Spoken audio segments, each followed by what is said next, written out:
The Opaque News.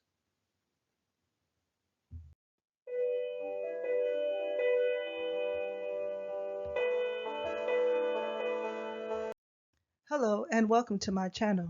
And if you are returning, welcome back. This article comes to you through BBC News by way of Yahoo News. Title 42. U.S. Supreme Court keeps Trump-era border policy in place.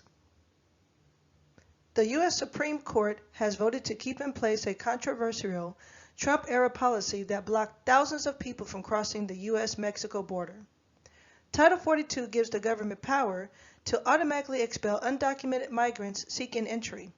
The potential lifting of the policy had prompted concerns that the number of migrants at the border would rise. The Biden administration said it would comply with the ruling but called for a reform of immigration policy. We are advancing our preparations to manage the border in a secure, orderly, and humane way when Title 42 eventually lifts and will continue expanding legal pathways for immigration, it said in a statement.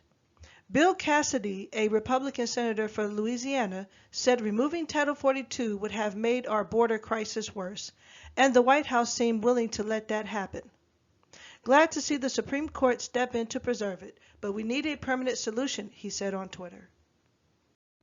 Miguel Colmenares, a Venezuelan migrant in the Mexican border city of Tijuana, said, "It breaks my heart that we have to keep waiting. I don't know what I'm going to do. I haven't got any money and my family's waiting for me," the 27-year-old told Reuters news agency. The Title 42 policy, applied about 2.5 million times since March 2020, was originally due to expire on 21 December. But 2 days before the deadline, Chief Supreme Court Justice John Roberts blocked its termination. The court's decision was in response to an emergency appeal from some Republican-led states who had asked for the policy to remain in place. On Tuesday, the Supreme Court voted 5-4 to extend the temporary stay ordered by Justice Roberts while the case moved forward. Additionally, the 9 Supreme Court justices will hear oral arguments on whether the states can intervene in defense of the policy. Arguments are likely to take place in February or March 2023. A decision is due by the end of June. The decision will be a blow to immigration activists who had sued to end Title 42, arguing it was contrary to international obligations to give people asylum.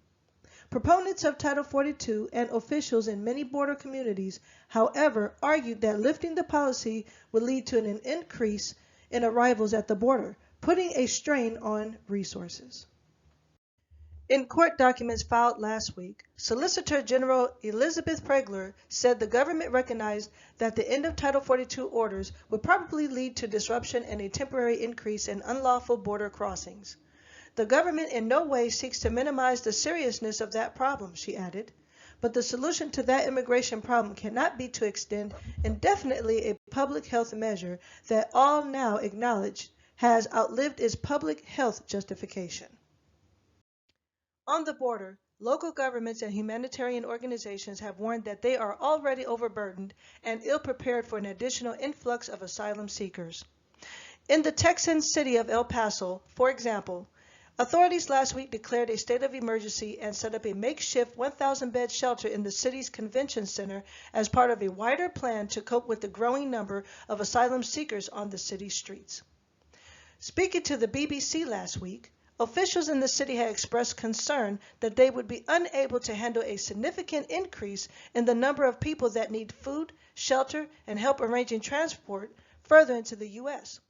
Susan Goodale, chief executive of El Paso's Fighting Hunger Food Bank, said local non-governmental organizations have been told to expect additional spikes if Title 42 was lifted.